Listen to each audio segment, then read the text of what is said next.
নমস্কার, বাংলা শিরা গল্পে সবাইকে জানাই স্বাগত। শুরু করছি সাহিত্যিক বনফুলের লেখা উপন্যাস অগ্নিস্বর। আজ পড়ব উপন্যাসটির ৪র্থ পর্ব। ডাক্তার অগ্নিস্বর মুখোপাধ্যায়ের আধুনিক পঞ্চকন্যা সম্পূর্ণ উদ্ধৃত করিতেছি। কল্যাণ বরেশু, তোমার চিঠি পেয়েছি। উত্তর দিতে দেরি হলো, কারণ তোমার অজ্ঞতার পাহাড় ওড়াতে হলে যে ডিনামাইটের দরকার তা হাতের কাছে ছিল না। জোগাড় করতে দেরি হয়ে গেল। তুমি পঞ্চকন্যার মহিমা বুঝতে পারোনি। তার কারণ, যদিও তুমি বিজ্ঞানের ছাত্র, MB পাশ করেছ, সাহেবী পোশাক পরে বেড়াও, হয়তো লুকিয়ে অখাদ্য কুখাদ্য খাও, পরের পয়সায় পেলে ভালো মদেও অরুচি নেই, কিন্তু আসলে তুমি একটি পদীপিসী। ভারতবর্ষের জাতীয় ইতিহাসে এই পদীপিসীরা যে কাণ্ড করেছে তার একমাত্র তুলনা মেলে বোধ হয় বর্বর সমাজের ডাইনি আর উইচ ডক্টরদের কার্যকলাপে। সভ্য সমাজ এদের পুড়িয়ে মেরেছে।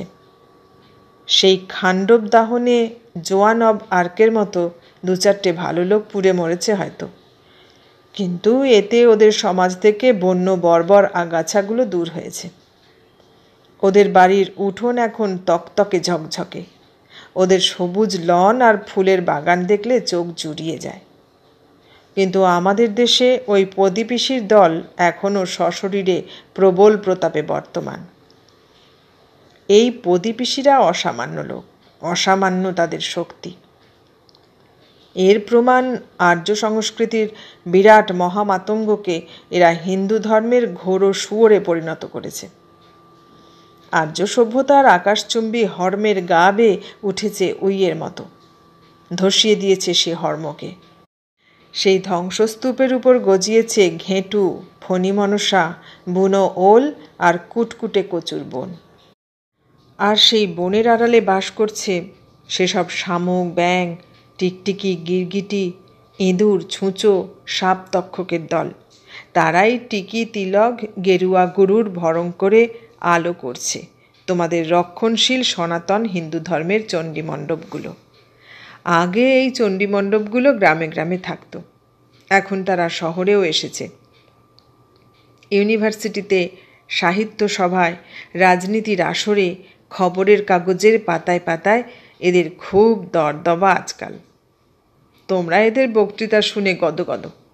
উচ্ছ্বাসের আবেগে এবং তর্ক করবার মুখে তোমরা মাঝে মাঝে নিজেদের আর্য বংশধর বলে জাহির করো।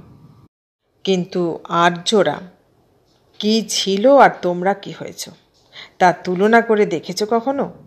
তারা গরু, শুয়োর, কচ্ছপ কিছু বাদ দিত না। তোমরা লাউ খাবে তাও পাঁজি দেখে, অলাবু ভক্ষণ নিষেধ আছে কিনা বিচার করে।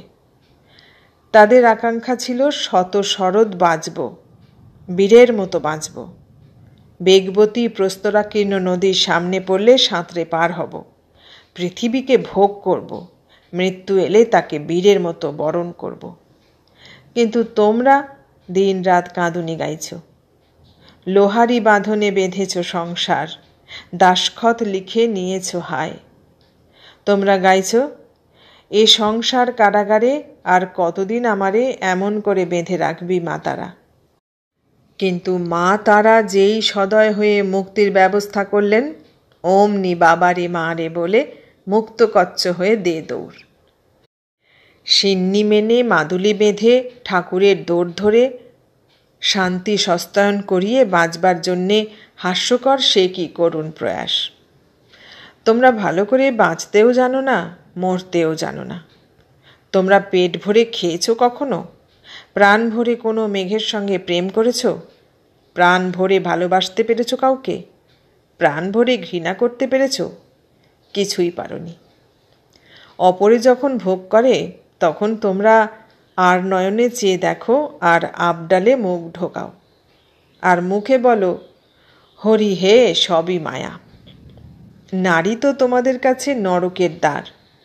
অনেক কষ্টে, অনেক খতিয়ে, অনেক অগ্রপশ্চাৎ বিবেচনা করে সপ্তমে বা অষ্টমে মঙ্গল বা শনি আছে কিনা দেখে পণ নিয়ে মেয়ের বাবাকে সর্বশান্ত করে তোমরা হাত ডিগডিগে একটি বালিকার পানি পীড়ন করো, আর সেই নরকের দ্বারটির চৌকাঠে বসে সারা জীবন হন্যে হ্যাংলার মতো বংশবৃদ্ধি করে যাও।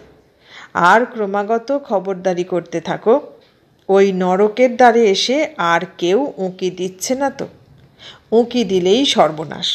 তাকে ঝেঁটিয়ে বাড়ি থেকে যতক্ষণ না বিদায় করতে পারছো ততক্ষণ তোমাদের শান্তি নেই। তোমাদের সমাজের গোলক চাটুর্যেরা তা না হলে তোমাদের এক ঘরে করবে। তোমাদের ঊর্ধ্বতন অধস্তন 14 পুরুষের স্বর্গের পথে যেতে যেতে হোঁচট খাবে। তোমরা কি বলে নিজেদের আর্য বংশধর বলো তা তো বুঝি না। তাদের সঙ্গে কোনখানটায় মিল তোমাদের? স্ত্রী দ্বিচারিণী হলে তাদের ব্যবস্থা ছিল, তাকে উপদেশ দিও, বোঝাবার চেষ্টা করো, তিরস্কার করো, দরকার হলে প্রহারও করো। তাতেও যদি কোনো ফল না হয় তাহলে তাকে বর্জন করো, কিন্তু অন্ন বস্ত্রের ব্যবস্থা করতে ভুলো না। তাকে গলা ধাক্কা দিয়ে একেবারে বেশ্যাপল্লীতে পাঠিয়ে দেবার নিয়ম তাদের সমাজে ছিল না। সতীত্ব জিনিসটা তারা যে অপছন্দ করতেন তা নয়, কিন্তু ও নিয়ে তোমাদের মতো ছুঁই ছুঁই গেল গেল ভাব ছিল না। ক্ষেত্রজ পুত্রে আপত্তি ছিল না তাদের।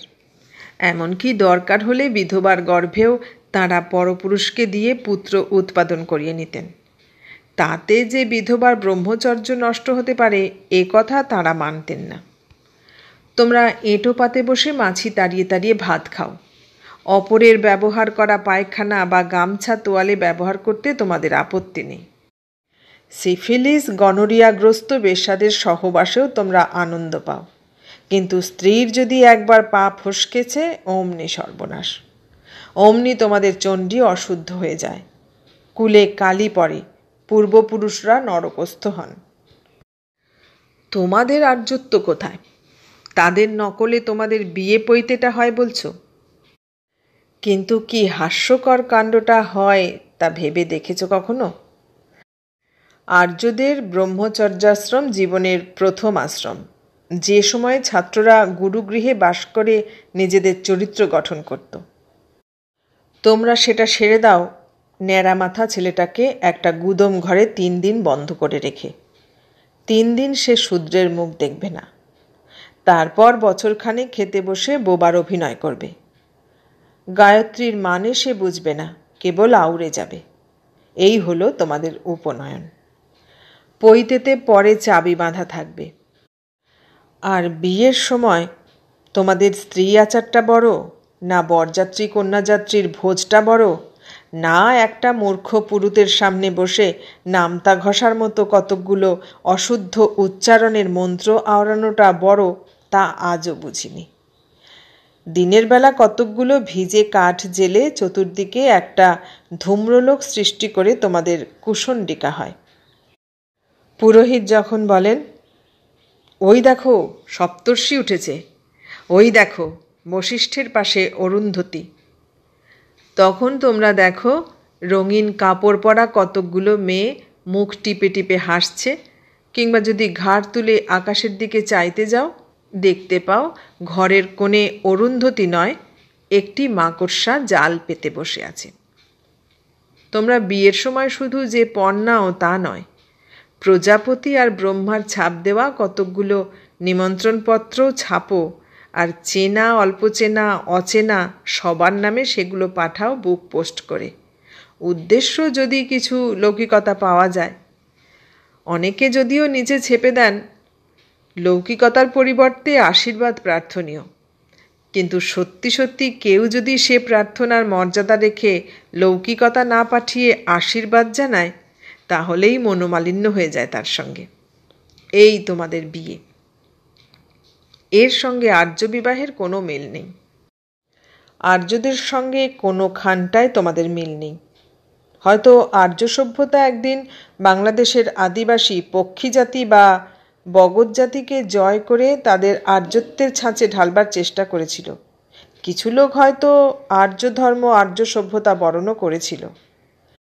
এটাও একটা লক্ষ্য করবার মতো জিনিস, বাইরে থেকে নতুন কিছু একটা এলেই তাকে বরণ করে নেবার জন্যে একদল লোক বাংলাদেশে সর্বদা উদ্বাস্তু হয়ে থাকে। ওরা আর্য হয়েছে, বৌদ্ধ হয়েছে, মুসলমান হয়েছে, বৈষ্ণব হয়েছে, খ্রিস্টান হয়েছে, ব্রাহ্ম হয়েছে, কিন্তু শেষ পর্যন্ত যে বাঙালি সেই বাঙালিই থেকে গেছে।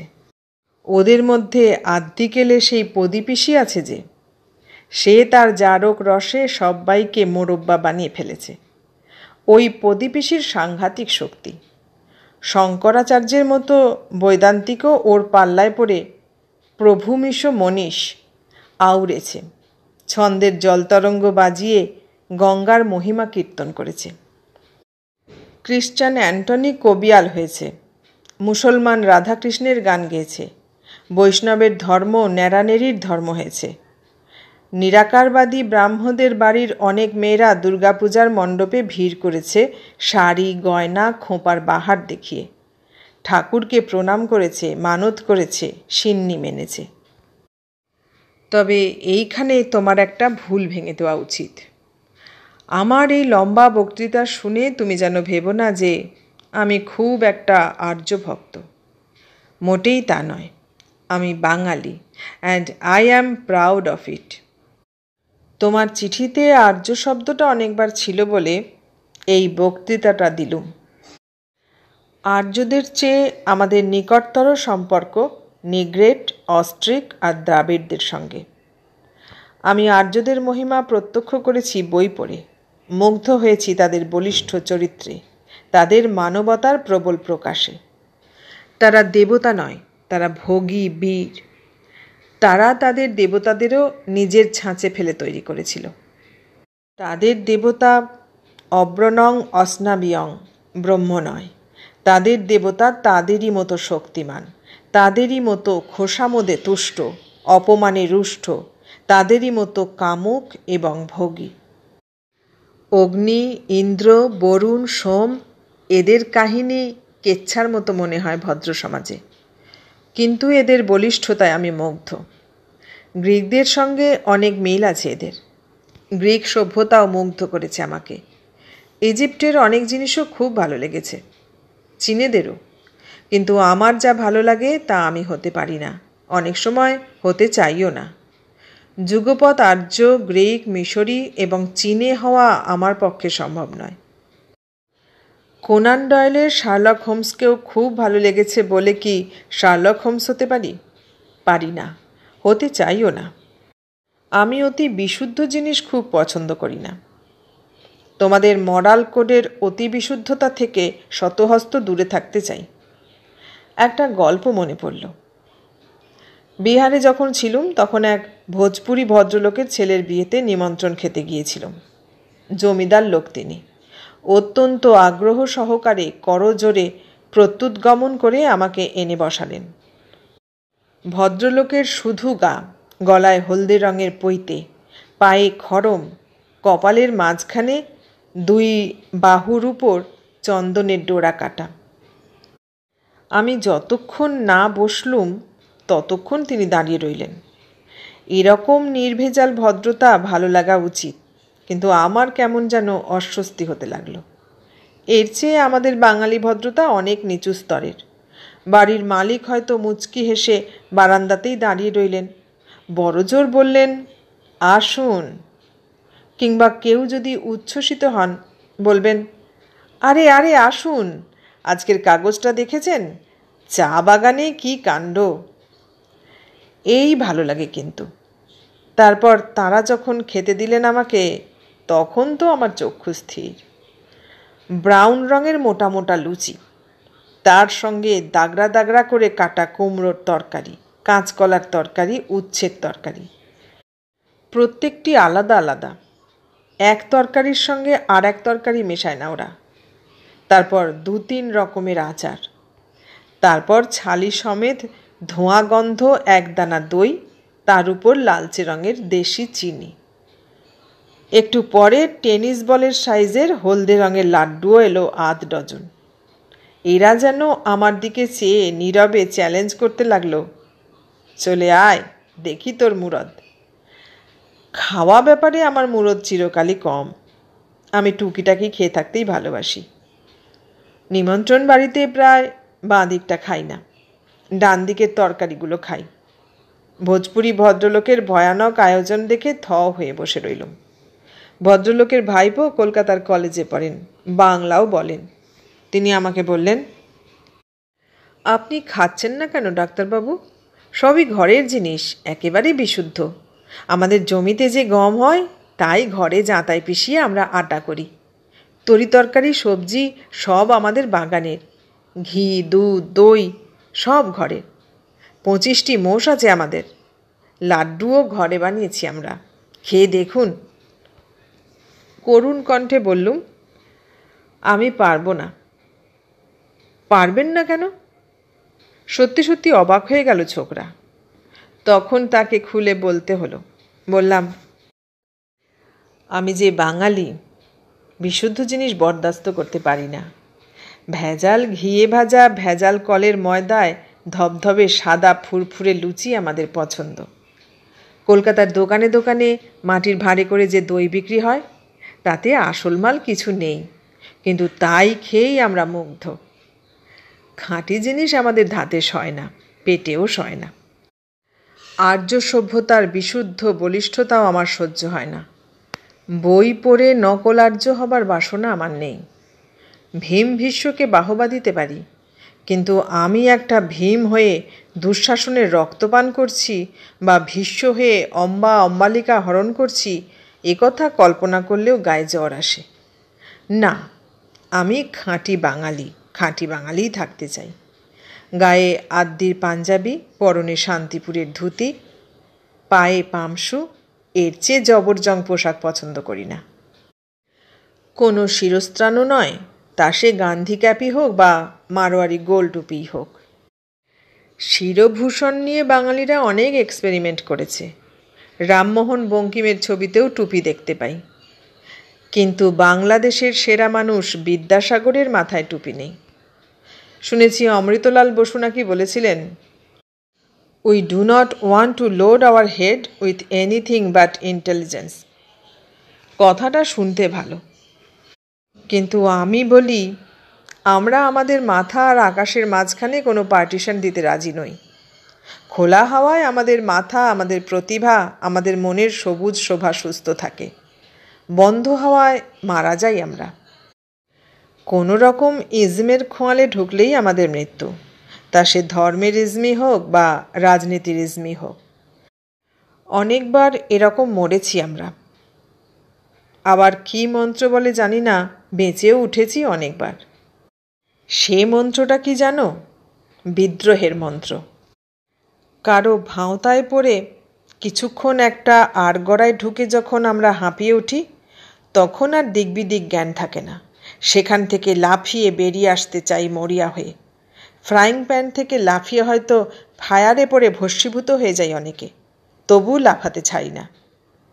ওরই মধ্যে 2-4 জন বেঁচেও যায়, আর শেষে ডিনামাইট দিয়ে উড়িয়ে দেয় সেই অচলায়তনকে। এইরকম করেই আমরা যুগে যুগে বেঁচেছি এবং বাঁচব। আর এই মন্ত্রের সাধক বলেই আমি বাঙালি। এই অগ্নিকে সযত্নে লালন করি বলেই আমি সাগ্নিক। মাতৃজঠরে এই আগুন আমার মনে আমার অজ্ঞাতসারে জ্বালিয়ে দিয়েছেন জানি না আমার কোন পূর্বপুরুষ, কিন্তু এটা জানি চিতার অগ্নিশিখার সঙ্গে মিলে যাবার পূর্বে এর শিখা নিভবে না, নিভতে দেব না। কিন্তু দেখো কি কাণ্ড করেছি। পঞ্চকন্যা নিয়ে আলোচনা করব বলে কলম ধরেছিলাম, কিন্তু নিজের কথাই সাতকাহন করে বলে যাচ্ছি। এটাও বাঙালির একটা বৈশিষ্ট্য। অহল্যা, দ্রৌপদী, কুন্তী, তারা, মন্দোদরী স্তুতা, পঞ্চকন্যা শরণ্যিতম মহাপাতক নাশনম। এই হচ্ছে শ্লোক। এর একটা অর্থ এও হতে পারে যে মহাপাতক থেকে যদি বাঁচতে চাও তাহলে এই 5টি পাজি মেয়ের কথা মনে রেখো, এরা দাগী। এটাকে ব্যজস্তুতি মনে করলেই বা ক্ষতি কি? কিন্তু আরও কয়েকটি ব্যাখ্যা আমি দিতে পারি। একাধিক পুরুষের সঙ্গে কোনো স্ত্রীলোকের সংস্রব থাকলে সেকালের আর্যরা তেমন কিছু মনে করতেন না। তাঁরা পাপ পুণ্যের বিচার করতেন তার অন্তর্নিহিত উদ্দেশ্য থেকে। হত্যা করা মহাপাপ, কিন্তু মাংসলোলুপ অতিথির সেবার জন্যে কর্ণ যখন তার ছেলেকে হত্যা করলেন, অমনি বাহবা বাহবা পড়ে গেল। মাংসলোলুপ অতিথি ভগবানে রূপান্তরিত হয়ে গেলেন, বর দিলেন কর্ণকে। যত্র নার্যস্তু পূজ্যস্তে রমস্তে তত্র দেবতা। এটা আর্যদেরই উক্তি। আবার দেখছি আর্যদের মহাকাব্য রামায়ণে সূর্যবংশের উজ্জ্বলতম রত্ন নররূপী নারায়ণ শ্রীরামচন্দ্র তাঁর সতী স্ত্রীকে নিরপরাধিনী জেনেও বনবাসে পাঠাচ্ছেন, আর সেজন্য সবাই তাকে ধন্য ধন্য করছে। এর কারণ দেশের যে আইন তখন প্রচলিত ছিল, সেই আইন অনুসারে তিনি নিজেও চলেছিলেন, নিজের বেলায় আইনের অপলাপ করেননি। তার উদ্দেশ্য ছিল মহৎ, তাই সীতাকে বনবাস দিয়েছিলেন বলেই তার কদর আরও বেড়ে গেল। মাতৃহত্যা মহাপাপ, কিন্তু আর্য সভ্যতায় মাতার চেয়ে পিতার স্থান বেশি উঁচুতে। পিতা স্বর্গ, পিতা ধর্ম, পিতা হি পরমস্তপ। সেই পিতার আদেশে পরশুরাম মাতৃহত্যা করেছিলেন। বংশ রক্ষা করা আর্যদের একটা অবশ্য কর্তব্য, পুণ্যকর্ম, কিন্তু পিতার সুখের জন্যে ভীষ্মের মতো অত বড় একটা তাগড়া পুরুষ চিরকুমার রয়ে গেল, এজন্য তার নিন্দা করেনি কেউ, সাধুবাদই করেছিল। রামায়ণ, মহাভারত, পুরাণ খুঁজলে এরকম অনেক উদাহরণ মিলবে। আর্যরা পাপ পুণ্যের বিচার করতেন শুধু ঘটনাটি দেখে নয়, ঘটনার পিছনের প্রেরণা দেখে। শুধু আর্যরা কেন, সব সভ্য দেশেই বোধহয় এই আইনে পাপ পুণ্যের বিচার হয়। ক্ষুদিরাম, কানাইলাল তাই আমাদের চোখে খুনি নয়, শহীদ। এখন এই পটভূমিকায় ওই পঞ্চকন্যার বিচার করা যায়। এ সম্বন্ধে আর একটা কথাও মনে রাখা উচিত। বৈদিক আর্যদের কাছে দেবতা এবং রূপবতী নারীর 7 খুন মাপ ছিল। অহল্যা ছিলেন পরম রূপবতী, এবং অহল্যাকে নষ্ট করেছিলেন স্বয়ং দেবরাজ ইন্দ্র। আজকাল যেমন ভোটের জোরে কেষ্টবিষ্টু হওয়া যায়, তখন তেমনি তপবলে ইন্দ্রত্ব লাভ করা যেত। তাই কোনো মানুষ তপবলে বলিয়ান হয়ে উঠেছে এ খবর পেলে দেবকুল, বিশেষ করে ইন্দ্র, একটু সন্ত্রস্ত হয়ে পড়তেন। ক্রমাগত চেষ্টা করতেন কিসে লোকটার তপবল কমিয়ে দেওয়া যায়। সাধারণত স্বর্গের অপ্সরাদের তারা কাজে লাগাতেন। অপ্সরা দেখলেই বেসামাল হয়ে পড়তেন তপস্বীরা, সঙ্গে সঙ্গে তাদের তপবল কমে যেত, ইন্দ্র নিশ্চিত হতেন। অহল্যার স্বামী মহর্ষি গৌতমকে কিন্তু অপ্সরা পাঠিয়ে কাবু করা সম্ভব ছিল না, কারণ তার স্ত্রী অহল্যা ছিলেন অপরূপ সুন্দরী। অহল্যাকে দেখে ইন্দ্র নিজেই কামার্ত হয়ে পড়লেন। অবশেষে একদিন গৌতমের ছদ্মবেশে গেলেন তিনি অহল্যার কাছে গৌতমের অনুপস্থিতিতে। তিনি যে আসল গৌতম নন তা অহল্যা বুঝতে পেরেছিল, কিন্তু তবু প্রত্যাখ্যান করেননি। এইখানেই তার পাপ। কাজ সেরে নকল গৌতম যখন ফিরে যাচ্ছেন, তখন আসল গৌতমের সঙ্গে তার মুখোমুখি দেখা হয়ে গেল তপবনের প্রান্তে। আসল গৌতম তপবলে নিমেষে বুঝতে পারলেন কি ঘটেছে। তৎক্ষণাৎ রেগে অভিশাপ দিয়ে তিনি ইন্দ্রকে করে দিলেন নপুংসক, আর অহল্যাকে করে দিলেন ভস্মীভূত। কোনো কোনো পুরাণে আছে পাষাণ। ইন্দ্র একটু বেকায়দায় পড়লেন বটে, কিন্তু তির্যকভাবে তার উদ্দেশ্য সিদ্ধ হয়ে গেল। রাগলে তপবল কমে যায়। গৌতম রেগেছিলেন, তার তপবল কমে গেল। ইন্দ্র ফিরে গিয়ে অগ্নি প্রভৃতি দেবতাদের বললেন, আমি মহর্ষি গৌতমের ক্রোধ সমুৎপাদন করে তার তপস্যার বিঘ্ন সৃষ্টি করেছি। এতে দেবকার্য সাধিত হয়েছে। রেগে অভিশাপ দেওয়াতে মহর্ষির দীর্ঘকালীন তপবল অপহৃত হয়েছে, কিন্তু এজন্য আমার ও অহল্যার যে দুর্গতি হলো তার ব্যবস্থা করুন আপনারা। দেবকার্য যখন সাধিত হয়েছে তখন আর কথা কি। ইন্দ্রের নপুংসকত্ব মোচনের ব্যবস্থাও তারা করলেন, আর রামচন্দ্রকে নিয়ে গিয়ে অহল্যাকেও পরে উদ্ধার করলেন। যে নারী দেবকার্য সাধনের জন্য এত কষ্ট স্বীকার করেছে, তাকে কি তারা উপেক্ষা করতে পারেন? সুতরাং সে যে প্রাতঃস্মরণীয়দের পুরোভাগে স্থান পাবে এতে আশ্চর্য হবার কি আছে? এ যুগেও তো এরকম ঘটনা হামেশাই ঘটছে। আজকাল দেবতাদের আমরা বরখাস্ত করেছি, তার জায়গায় বসিয়েছি দেশকে, রাজনীতিকে, সাহিত্যকে, আর্টকে, বিজ্ঞানকে। এইসব দেবকার্য সাধনের জন্যে যেসব নারীরা কৃচ্ছ সাধন করেছেন তাদের কি তোমরা সম্মানের আসনে বসিয়ে রাখনি? তাদের কি প্রচলিত সতীত্বের মাপকাঠি দিয়ে মাপতে গেছ? অহল্যার বেলাতেই তোমাদের এই সূচিবাই কেন? মহাভারতের দ্রৌপদী চরিত্র অপূর্ব, অসাধারণ। ওই একটি চরিত্র সৃষ্টি করেছেন বলে মহাকবি বেদব্যাস নমস্য হয়ে আছেন আমার কাছে। তিনি তাকে আর্যকন্যা করেননি। দ্রৌপদী যাজ্ঞসেনী, যজ্ঞের অগ্নিশিখা থেকে উদ্ভূত হয়েছিল সে। অগ্নিশিখার মতোই তার মহিমা উদ্ভাসিত করে রেখেছে মহাভারত কাব্যকে। তার তুলনা নেই। ওই কৃষ্ণাঙ্গিনী রূপসী সমস্ত ভারতবর্ষের পুরুষ জাতকে মাতিয়ে তুলেছিল। স্বয়ম্বর সভায় ভারতবর্ষের সমস্ত ক্ষত্রিয় বীরের লোলুপ দৃষ্টি পড়েছিল ওই একটি মেয়ের উপর। অর্জুনকে সে বরণ করেছিল, সম্ভবত ভালোবেসেছিল, কিন্তু অর্জুনের আর 4টি ভাই যে তার সম্বন্ধে নির্বিকার ছিল তা মনে করবার কোনো কারণ নেই। মনে রেখো, পঞ্চপাণ্ডবরা তখন বিপন্ন, অজ্ঞাতবাস করছেন। ব্রাহ্মণের ছদ্মবেশে তারা গিয়েছিলেন স্বয়ম্বর সভায়। এই অবস্থায় একটি মেয়েকে কেন্দ্র করে যদি 5 ভাইয়ের মধ্যে মারামারি কাটাকাটি লেগে যেত তাহলে যে কাণ্ডটা হতো, ইংরেজি ভাষায় তার নাম disaster of the first magnitude. বাংলায় বললে বলতে হয় সর্বনাশ। তাই সম্ভবত কুন্তী বলেছিল, তোমরা 5 জনেই ওকে ভোগ করো। অর্জুনকে দ্রৌপদী ভালোবাসত। এর প্রমাণ সুভদ্রাকে দেখে তার ঈর্ষা হয়েছিল। কিন্তু অর্জুনের প্রতি পক্ষপাতিত্বের খুব বেশি উদাহরণ মহাভারতে পাওয়া যায় না। কিন্তু ব্যাপারটা ভেবে দেখো, সে ভালোবাসে একজনকে, কিন্তু মুখটি বুঝে সমানভাবে ঘর করতে হয় তাকে আর 4 জনের সঙ্গে। প্রণয়ের অভিনয় করতে হয় একজনের সঙ্গে নয়, 4 জনের সঙ্গে। আর এটা করতে হচ্ছে কেন? তার নিজের দায়ে নয়, পারিবারিক অশান্তি নিবারণের জন্যে। যে চওড়া রাস্তা দিয়ে হেঁটে যায় তাকে বাহবা দেবার দরকার নেই, কিন্তু যে 2 হাতে 2টো ছাতা নিয়ে সরু তারের উপর দিয়ে সোজা হেঁটে যাচ্ছে একবারও না পড়ে, তাকে তুমি বাহবা দেবে না?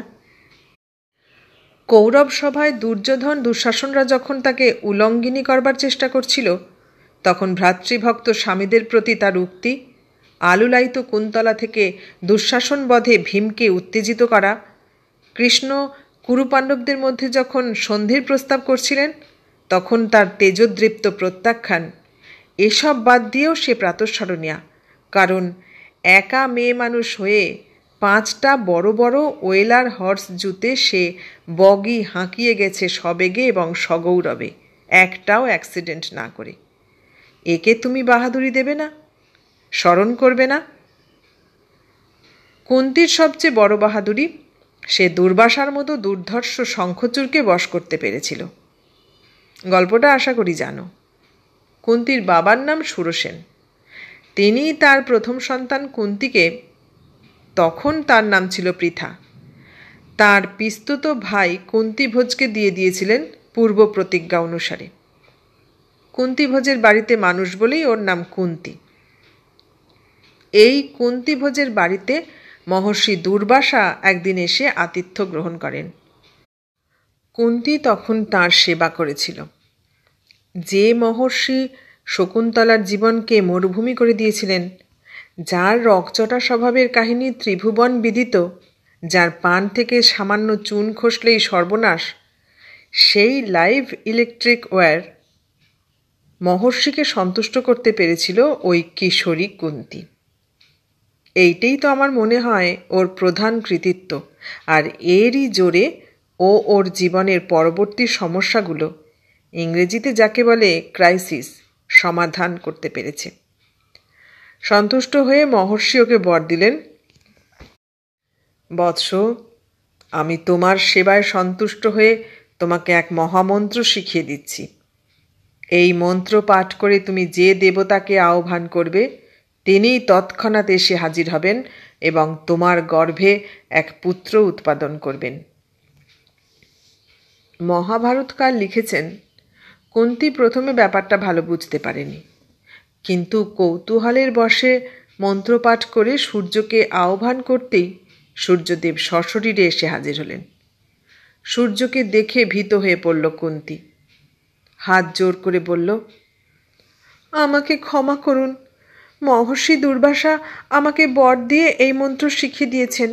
মন্ত্র সফল হয় কিনা জানবার জন্য আমি আপনাকে আহ্বান করেছি।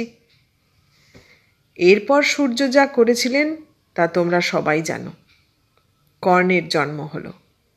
মহাভারতকার লিখেছেন, সূর্যের সঙ্গে মিলনের সঙ্গে সঙ্গে তৎক্ষণাৎ কর্ণের জন্ম হলো। ঘাবড়ে গিয়ে কুন্তী কর্ণকে ভাসিয়ে দিলে। ব্যাপারটা জানাজানি হলো না। এ কথাটা বিশ্বাসযোগ্য বলে মনে হয় না। রামায়ণ মহাভারতে এরকম অনেক আজগুবি কথা আছে। যাই হোক, কিছুদিন পরে স্বয়ম্বর সভায় কুন্তী পাণ্ডুকে বরণ করলেন। অনেকে সন্দেহ করেন পাণ্ডুর কুষ্ঠ ছিল কিংবা ধবল ছিল। সেই জন্যে কুন্তী তার বাহু পাশে ধরা দেননি, দূর থেকে ভক্তি করতেন। কিন্তু বংশরক্ষা হয় কি করে? বংশরক্ষা করা আর্যদের এক মহাকর্তব্য। পাণ্ডুর রোগের কথা সম্ভবত কাছে পিঠে রটে গিয়েছিল, তাই পাণ্ডুর জন্যে হস্তিনাপুরের কাছাকাছি দ্বিতীয় কন্যা আর পাওয়া গেল না। ভীষ্ম হস্তিনাপুর থেকে ছুটলেন মদ্র দেশে। সেখান থেকে মদ্ররাজ শল্যের বোন মাদ্রীকে কিনে নিয়ে এলেন। মাদ্রীকে আনবার জন্যে রথ, গজ, তুরগ, বসন, ভূষণ, মণিমুক্তা, প্রবাল প্রভৃতি শুল্কস্বরূপ দিতে হয়েছিল। কিন্তু বিয়ের পর মাদ্রীও যখন দেখলেন পাণ্ডুর সাংঘাতিক রোগ আছে, তখন তিনিও পাণ্ডুকে আমল দিতে চাইলেন না।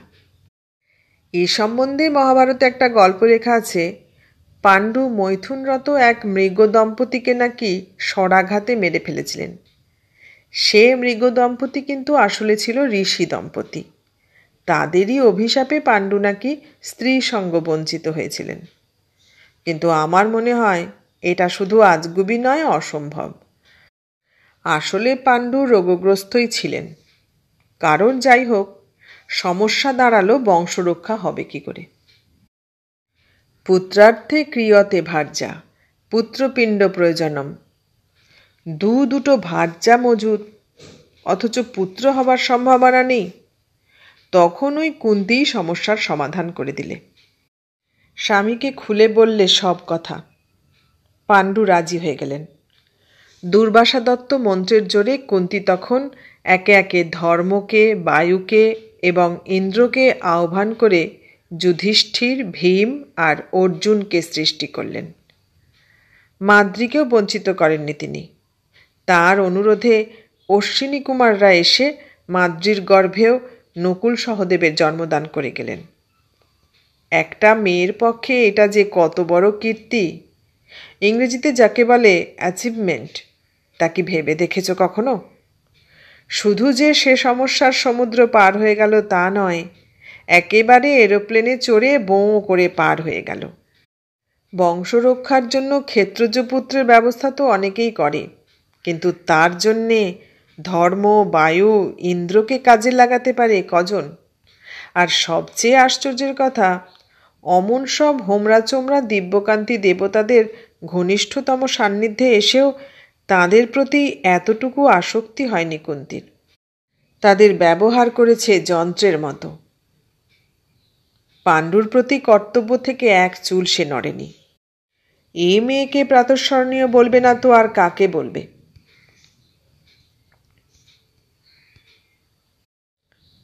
এতক্ষণ শুনলেন সাহিত্যিক বনফুলের লেখা অগ্নিস্বর উপন্যাসটির ৪র্থ পর্ব। কেমন লাগলো? ভালো লাগলে লাইক, কমেন্ট, শেয়ার করবেন। আর নতুন বন্ধু হলে সাবস্ক্রাইব করার অনুরোধ রইল। সবাইকে অনেক ধন্যবাদ জানিয়ে আজ এখানেই শেষ করলাম।